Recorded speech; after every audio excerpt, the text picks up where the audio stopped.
मित्रों नमस्कार, live lesson में आपका स्वागत है। आज का जो हमारा लेसन होगा वह है चुनौतियाँ।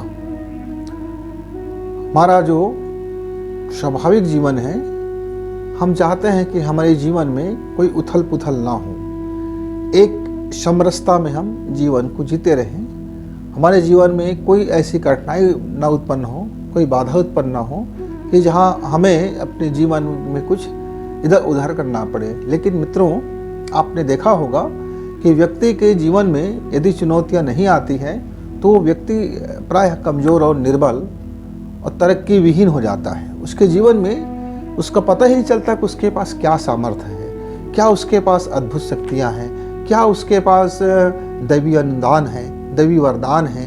वह ईश्वर की इस विराट शक्ति से वह परिचय ही नहीं हो पाता। उसकी ज़िंदगी मानो ऐसी चलती रहती है, खाया पिया सोया जागा, काम किया, खाया पिया सोया जागा, काम किया। उसे मालूम ही नहीं होता कि उसका यह जो कीमती जीवन है, यह जो जन्म का जो सार्थकता है, इस जन्म को उसने किस बाबत प्राप्त किया है। और हम चाहते हैं, हमारा मन चाहते रहता है कि हमारी ज़िंदगी में किसी प्रकार का कोई लहरें उत्पन्न ना हो। लेकिन मित्रों, आप देखे भी होंगे कि छोटी सी तालाब है, छोटी सी सरोवर है, छोटी सी नदियाँ है, उसमें भी लहरें उत्पन्न होती रहती हैं। और ऐसा जब तक तालाब में कितनी सुंदर दिखता है जब लहरें उत्पन्न होती हैं, लहरें गिरती है, उड़ती है, गिरती है, उड़ती है। अब मनमोहक दृश्य होता है। समुद्र के पास हम जाते हैं, समुद्र के पास क्या करने जाते हैं? समुद्र के पास ये देखने जाते हैं कि उनकी जो लहरें हैं किस तरह से उड़ती है, गड़गड़ाती होती है, गर्जना करते आती है और फिर एकदम अपना चपेट में ले लेती है और फिर धीरे धीरे वह पीछे लौट जाती है, फिर आगे बढ़ती है। और हम उस दृश्य को देख करके बड़ी तालियां बजाते हैं, बड़े खुश होते हैं, बोलते हैं क्या मनमोहक दृश्य है। झरने जब पत्थर से नीचे गिरते रहते हैं, झरझर झरझर झरझर पड़ते रहते हैं, उनकी कितनी चोट पहुंचती रहती है, उसमें इतनी गहरी चोट होती है कि हम उसके नीचे चले जाएं तो ऐसा लगता है कि जिसको हमको कोई कूट के मारा जा रहा हो। लेकिन वो शीतल जल हमारे शरीरों में जब पड़ता है, वह तब हमें हर सारा पीड़ा दुख दर्द जाता रहता है। जबकि एक व्यक्ति उतनी ही चोट से आपको मारेगा तो वह आप पीड़ाओं से भर उठोगे, कराहों से भर उठोगे, आपके शरीर में, आपकी कोशिकाओं में क्षति हो जाएंगे। लेकिन वो झरने का जब पानी वही रफ्तार से पड़ता है, उसी गुरुत्वाकर्षण से पड़ता है, लेकिन उसके बाद हमें लगता है वाह क्या मज़ा आ गया। तो ज़िंदगी यदि सपाट होता तो क्या आप उस झरना को देखने जाते? ज़िंदगी सपाट होता तो क्या आप उस भाप के उड़ते हुए बादल को देखने जाते? क्या आपका ज़िंदगी सपाट होता तो आप पहाड़ों और पर्वतों में सैलानियों बन के जाते? क्या आपका ज़िंदगी सपाट होता यदि तो क्या आप बर्फीला इलाका में बर्फ़ की आनंद लेने जाते? क्या आप बरसों के बूंदों से भीगने के लिए नहीं जाते हैं? आप सारी जगह जाते हैं। सब चुनौतियाँ हैं, प्रकृति की चुनौतियाँ आप आनंद भर से भर देता है। जीवन में भी यदि आप चुनौतियों को सीख जाएँ, चुनौतियों को स्वीकार करना समझ जाएँ, चुनौतियों के महत्व को समझ जाएँ और चुनौतियों को आप आगे बढ़कर आप उसके स्वागत करें, तो ज़िंदगी में वही आनंद आपको देगा, ज़िंदगी में वही आपको परितोष मिलेगा और ज़िंदगी आपकी सफलता के कदम चूमना शुरू करेंगे। लोग इसीलिए तो कहते हैं कि देखो भाई, उनके ऊपर कितना बड़ा मुसीबत आया था, उसने हंसते हुए झेल लिया। देखो कितनी बड़ी मुसीबतों का दौर उनके ऊपर आता है और वो सारी मुसीबतों को एक एक करके जीतता हुआ चला जाता है। मित्र, जीत उसी की होती है जो मैदान में कूदते हैं, जो मैदान में जो डट के खड़े हो जाते हैं। तो जीत और हार और जीत तो उन्हीं की होती है ना। और जो बाहर में तालियां बजाते रहते हैं, उनकी क्या हार और क्या जीत। वो कभी इधर वाह वाह कहेंगे तो कभी उधर वाह वाह कहेंगे। तो आप वाह वाह के वाले बनना चाहते हो कि जिसके लिए वाह वाह हो रहा है वो बनना चाहते हो? आप जीत हार का जो स्वाद है वह तो वही लेता है ना जो खिलाड़ी है। और जो खिलाड़ी दर्शक दीर्घा में बैठा हुआ व्यक्ति, उसका क्या आनंद लेगा? वह तो बस आपका जीत और हार को दूर से अनुभव करते रहता है। किसी को कभी कुछ अनुभव हो गया, किसी को नहीं हुआ, किसी अपने अपने हिसाब से तालियां बजा लेते हैं। तो मित्रों, चुनौतियों से लड़ना सीखिए। चुनौतियां आपको आगे बढ़ाती है, चुनौतियां आपको सफलता के शिखर तक ले जाती है, चुनौतियां आपका सफलता का रहस्य है। यदि आप चुनौती स्वीकार लेते हैं तो फिर वह सफल होने का एक रहस्य का दरवाज़ा खुल जाता है, सफल होने का एक मार्ग खुल जाता है, सफल होने की एक रास्ता आपको मिल जाती है। सफल होने के लिए आपको एक विश्वास का सहारा मिल जाता है, आपको एक रस्सी मिल जाता है जिससे चढ़ करके आप अपनी पहाड़ी को चढ़ सकते हो। आपका एक ज़िंदगी का एक मकसद मिल जाता है। तो यह जो चुनौती लड़ना है, यदि चुनौती हमको आ गया, चुनौती कभी बता के नहीं आता, अनायास आ जाता है। और कभी कभी तो हम चुनौतियों को आमंत्रित भी करते हैं, कुछ ऐसे हरकत कर देते हैं जीवन में, कुछ ऐसे काम कर देते हैं कि चुनौती आमंत्रित हो जाता है, आ बैल मुझे मार, आ बैल मुझे मार। और जब बैल मारता है तो हमको भागना नहीं है, फिर लड़ना है। तो चुनौती या तो अनायास आते हैं या तो हम आमंत्रित कर लेते हैं। दोनों परिस्थिति में आप चुनौती को स्वीकार कीजिए, और चुनौती को ठंडा दिमाग से स्वीकार कीजिए, क्रोध से स्वीकार मत कीजिए, आनंद फानन में स्वीकार मत कीजिए, आप भागते हुए स्वीकार मत कीजिए। आप भाग रहे हो, पटटोर भाग रहे हो और बोल रहे हो कि मैं चुनौती स्वीकार कर रहा हूँ। नहीं, आप जरा ठहर जाइए, आप जरा विश्राम कीजिए, आप जरा अपने को शांत कीजिए, चुनौतियों का आकलन कीजिए, चुनौतियों का मूल्यांकन कीजिए, चुनौतियों की गंभीरता विषय को समझिए, चुनौती कितना विराट है उसको समझिए, चुनौती कितनी जटिल है उसको समझिए।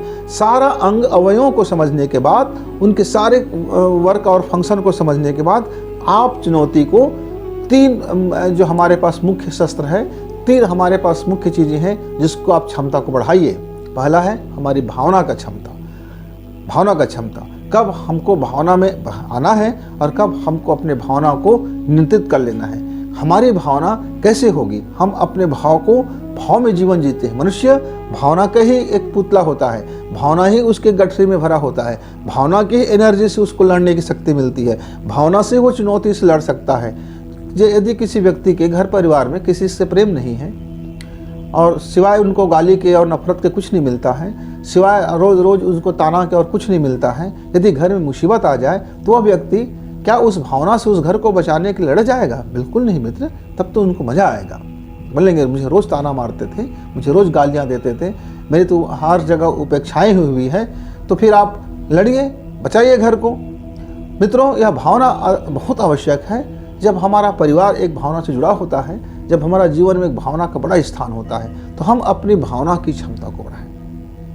बगैर भावना के हमारी लड़ाई अधूरी हो जाती है, हम चुनौतियों से शायद डट के मुकाबला ना कर पाएं और हम सफलता को ना प्राप्त कर सकें। तो भावना आपका अच्छा हो, भावना पारिवारिक हो, भावना मानवीय हो, भावना आपका एक सकारात्मक हो, भावना में गुणवत्ता हो, और भावना की गुणवत्ता को बनाए रखने के लिए आपको विचार की गुणवत्ता को बनाए रखना पड़ता है। तो दूसरा हमारी सामर्थ्य के उसको बढ़ाना है ज्ञान को। ज्ञान के 2 पहलू हैं, एक तकनीकी ज्ञान और दूसरा थॉट का ज्ञान। एक तकनीकी ज्ञान और दूसरा थॉट का ज्ञान। और ये दोनों ज्ञान को, दोनों नॉलेज को अब जब अच्छे से बढ़ाते रहेंगे, उनकी क्षमताओं को बढ़ाते रहेंगे, अपनी बंदूकें साफ करते रहेंगे, अपनी गोला बारूद को देखते रहेंगे, अपने अणु और परमाणु की स्थिति को देखते रहेंगे, आप अपनी क्वांटम शक्ति को देखते रहेंगे, आप अपनी कॉन्स्ट्रक्शन की पावर को देखते रहेंगे, आप अपनी ध्यान की शक्ति को समझते रहेंगे, आप अपनी माइंड के पावर को जानते रहेंगे, आप अपनी टाइम के पावर को जानते रहेंगे, आप अपनी इन्वेस्टमेंट के पावर को जानते रहेंगे, आप अपने स्वयं की सामर्थ्य और शक्ति को जानते रहेंगे,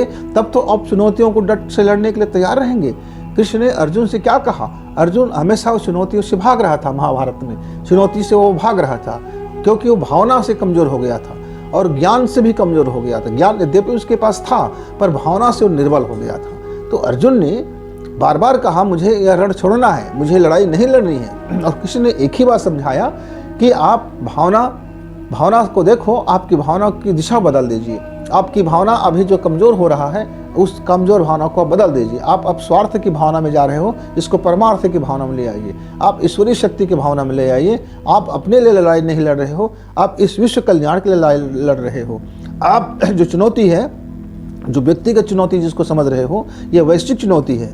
आप इसको ज़रा इसकी डाइवर्ट कीजिए।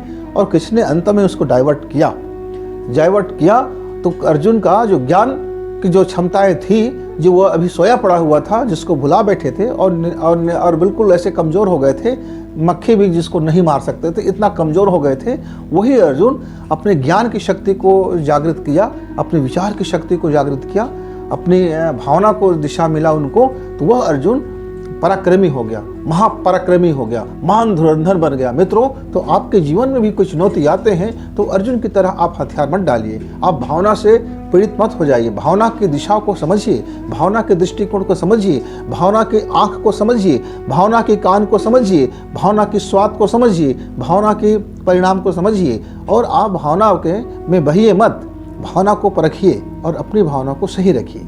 विचार उसमें बड़ा योगदान देता है, आपका ज्ञान बड़ा योगदान देता है। तो निरंतर आप अपने ज्ञान को बढ़ाते रहिए, तकनीकी भी ज्ञान को बढ़ाते रहिए, आध्यात्मिक ज्ञान को भी बढ़ाते रहिए और व्यवहारिक ज्ञान को भी बढ़ाते रहिए। तीनों ज्ञान यदि आपस में मिल जाता है तो यह त्रिशूल हो जाता है।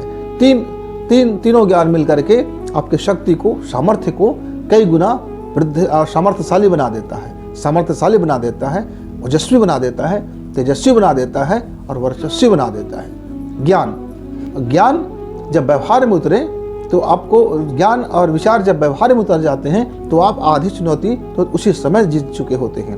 यदि आप व्यवहारशील नहीं बनेंगे, आप स्नेह को नहीं समझेंगे, आप किसी को प्यार नहीं देंगे, आप किसी को स्नेह नहीं देंगे, किसी से आप शेयर नहीं करेंगे अपना खुशी, आप किसी को शेयर नहीं करेंगे अपनी संतोष, आप अपने आनंद किसी को शेयर नहीं करेंगे, आपकी जो सफलता है किसी को शेयर नहीं करेंगे, आपकी जो विद्वता है किसी को शेयर नहीं करेंगे, आपकी जो भावना है किसी को शेयर नहीं करेंगे, आप किसी की संवेदना में नहीं पड़ेंगे, आप किसी की पीड़ा को नहीं समझेंगे, जब किसी के दुख दर्द को नहीं समझेंगे, आप किसी की प्रेम मोहब्बत को नहीं समझेंगे, आप किसी की भावना को नहीं समझेंगे, तो फिर आप चुनौती कैसे लड़ सकते हैं? क्यों? क्योंकि यह मानवीय समाज जो है, हमारा जो समाज है, हम सामाजिक हैं। सामाजिक मतलब हम इक्कड़ नहीं हो सकते, हम इक्कड़ नहीं हो सकते। जिसको हम फक्कड़ कहते हैं वह भी इक्कड़ नहीं हो सकता, वह भी समाज का अंग होता है। जो साधु सन्यासी, जो आपका जो भी है, जो घर छोड़ करके बाहर चले जाते हैं, अंततः वह भी समाज के शरण में ही आता है, उनको भी समाज के शरण में ही होता है। या जीवन यापन जो है समाज में ही होता है, या ज्ञान की वृद्धि जो है समाज में ही होता है, या जो भावना की जो वृद्धि है, पुष्टि है, वो समाज में ही होता है। तो आप अपनी भावना को पुष्ट कीजिए, आप अपने ज्ञान को परिमार्जित कीजिए और अपने व्यवहार को शानदार बनाइए।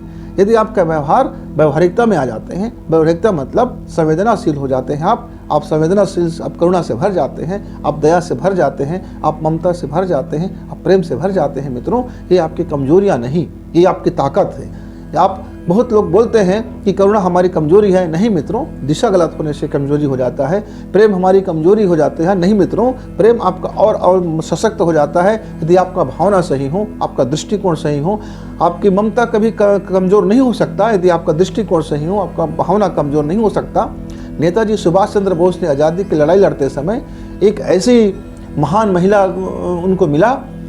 वह जब देश की लड़ाई के लिए वह कुछ चंदा इकट्ठा कर रहे थे, उन्हें धन की ज़रूरत था और जन की भी ज़रूरत था, धन की भी ज़रूरत था और जन की भी ज़रूरत था। एक महिला ने आया और अपने सारी गहने जो है, जो भारत का जो अपने सुहाग का चिन्ह बोलते हैं, मंगलसूत्र है, उनकी झोली में डालते हुए बोला कि मेरे पास यदि और होता तो मैं और दे देता, आज मेरे पास केवल एक निशानी है, इसे लीजिए और देश की लड़ाई में इसको लड़िए। और उसने एक पुत्र को कहा कि बेटा तू जा, तो देश के लिए तू अपनी जान लगा दे। मेरे पास 10 पुत्र होते तो मैं 10 पुत्र में दे देता सुभाष को। और सुभाष ने उसी दिन कहा कि देखो, देश आज़ाद हो गया मेरा। जिस देश में इतनी महान महिलाएं हों, जिस देश में इतनी करुणाशील महिलाएं हों, जिस देश में इतनी पवित्र महिलाएं हों, जिस देश में इतनी ममताशाली महिलाएं हों, उस देश को कौन भला गुलाम बना के रख सकता है? और मित्रों, धीरे धीरे एक ऐसी आंधी उठा, पूरी देश आज़ाद होता हुआ चला गया। एक ऐसी आंधी उठा, गांधी के नाम से एक आंधी उठा और हमारा देश आज़ाद हो गया। आज हम आज़ाद देश में सांस लेते हैं। मित्रों, तो यह ममता की ताकत है, ये भावना की ताकत है, ये प्रेम की ताकत है। इस सामर्थ्य को आप पहचानिए। आप व्यवहार की ताकत है, ये आप समाज की ताकत है, ये आप इस शख्सियत को आप समझ जाते हैं, इस सामर्थ्य को आप समझ जाते हैं, तो दुनिया में भला आप कौन सी चुनौती जिसे आप स्वीकार नहीं कर सकते और कौन सी चुनौती जिसको आप विजय प्राप्त नहीं कर सकते हैं। बस जानने की ज़रूरत है, देखने की ज़रूरत है, समझने की ज़रूरत है और उसे अपनाने की ज़रूरत है। तो मित्रों, आज का लेसन में हमने ये देखा कि चुनौती से हम लड़े, चुनौती से भागे नहीं, चुनौती से लड़े। और चुनौती के जो 3 प्रमुख अस्त्र हैं, जो 3 प्रमुख हमारे पास शानदार चीज़ें हैं, दैवीय शक्ति भर से भरा पड़ा है ना, उस तीनों चीज़ों को हम बड़ा ध्यान से समझे और जीवन में उतारें। भावना, ज्ञान और व्यवहार। भावना, ज्ञान और व्यवहार, ये त्रिशूल की शक्ति, ये 3 शक्तियाँ, ये 3 हमारे दैवी शक्तियाँ हैं। इन्हें अपनाएं जीवन में और अपने जीवन को शानदार बनाएं। हर चुनौती के लिए तैयार रहें, तो हर चुनौती आप लड़ेंगे, विजय प्राप्त करेंगे, सफलता आपको मिलेगी। इसी शुभकामना के साथ मित्र, आज हमारे साथ आप बने रहे, इसके लिए धन्यवाद। लाइव लेसन में पुनः आपका स्वागत। नमस्कार।